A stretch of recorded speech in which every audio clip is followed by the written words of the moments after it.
What's up, guys? It's Jack. So you want to go after pelagics. You want to go after the kingfish, the tuna, the maybe a sailfish, a tarpon. Just remember, it's really not that complicated.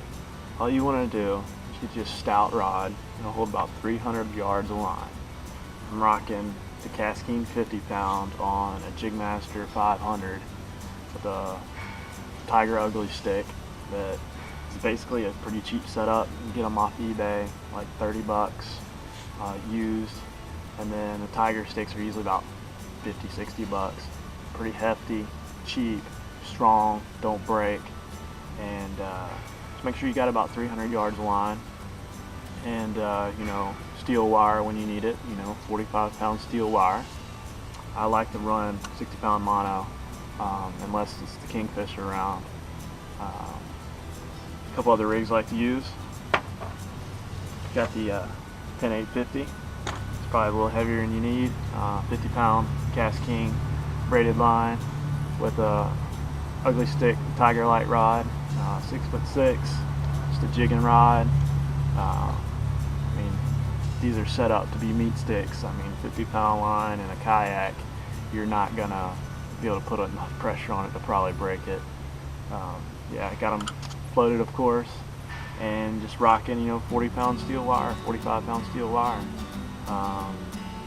Just remember 300 yards of line. If you're running mono, at least 25-pound test, give you a little extra oomph when you get them to the kayak and they get that last burst.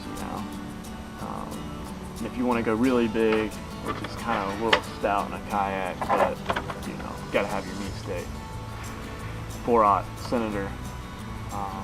Just got it on it's just a combo from Academy, or I think Gander Mountain and Dick sells them too. They hold about 300 yards, 40-pound test, but I got some 50-pound Cast King on there. I'm really trying out this Cast King line. First season, it's a lot cheaper in Power Pro, but the reviews have got it on there and it's like it's just as good. So stand by Cast King, we're gonna find out. And if you got any questions, just ask me below. Pretty simple. Just throw them behind the kayak and either free line them or troll them. And when I go out for the pelagics, I like to take at least 4 rods. I'll take 2 big rods.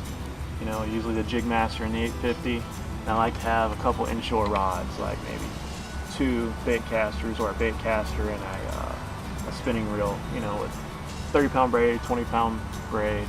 It's pretty stout. We got about 200 yards on there. And so with a kayak, you can follow them. You don't have to worry about them bursting out unless you're chasing some really big pelagics or sailfish or kings that can really take offline. But if you're throwing after the bait fish, the schoolers, the jacks or whatever, you can manage with 200 yards of Power Pro. So if you just got any questions, just shoot them to me.